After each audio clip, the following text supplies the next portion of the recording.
Senate Republicans have left Washington for their 4th of July recess despite failing to reach a compromise over health care. Senate Majority Leader Mitch McConnell says they will stick with their plan to repeal and replace Obamacare at the same time. And he says more changes will be made after the break.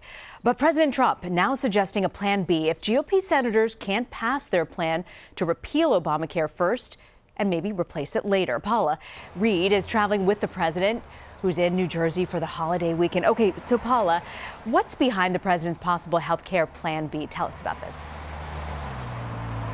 Rena, there are some Republican senators, including Ben Sasse of Nebraska, who are suggesting that they may need this plan B. Sasse sent a letter to the president saying that, look, if we cannot come to an agreement by next week, we may need to move to that plan B, which would mean repealing the law and then spending August working on a replacement. The president got some questions yesterday about whether he really has changed his approach to the signature campaign promise of repealing and replacing Obamacare, but he didn't answer any of those questions. So how is the idea going over with Republican Senate leaders? Well, Republican Senate leaders, including Mitch McConnell, have said that they want to stick to the original plan, which is to repeal and replace simultaneously. Part of the concern is that even if repealing is easy, getting that replacement may not be quite as easy. So at this point, the GOP leadership says they want to stick to the original plan. So meanwhile, the president also tweeting about his voter fraud commission, and I want to read this out here. He tweeted, numerous states are refusing to give information to the very distinguished voter fraud panel. What are they trying to hide? So what's the commission asking for, Paula, and why are states pushing back?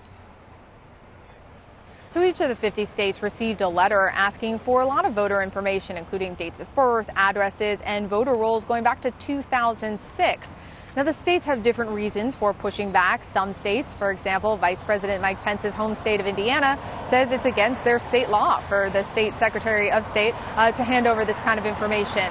Then you see a lieutenant governor in the state of Utah, also a Republican, but he says not only can he not hand over the sensitive information, but he says there's no evidence of voter fraud in Utah. Then you also see states like Virginia, where they don't want to hand over the information because they believe this is not really looking for voter fraud and instead is actually part of an effort to suppress the vote. You mentioned some states are saying that this request is illegal. Why are there even laws against sharing this kind of information, Paula?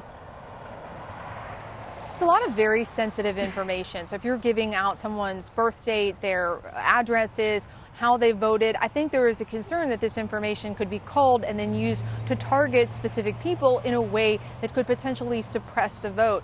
So a lot of different states have laws saying you can't share any kind of sensitive data about voters. But also I think there is a concern about the fact that there's no evidence of a crime at this point. Perhaps, for example, in the state of Utah, if they had evidence that there was voter fraud, they may be more forthcoming. And that's a problem. So many people have come forward relating to voter fraud, saying there wasn't any sort of widespread voter fraud. But do you believe the president has any sort of evidence or anything to back up this claim that there was voter fraud? Well, so far, many in the GOP have rejected this claim that there was widespread voter fraud in the last election. And it seems that this commission is actually part of an effort to collect that kind of data that could potentially show that evidence. But again, many people in the GOP said there is no evidence of voter fraud. There was no evidence of voter fraud, which is probably why you're seeing over 24 states pushing back on this attempt to gather data. Paula Reid traveling with the president in New Jersey. Paula, thank you.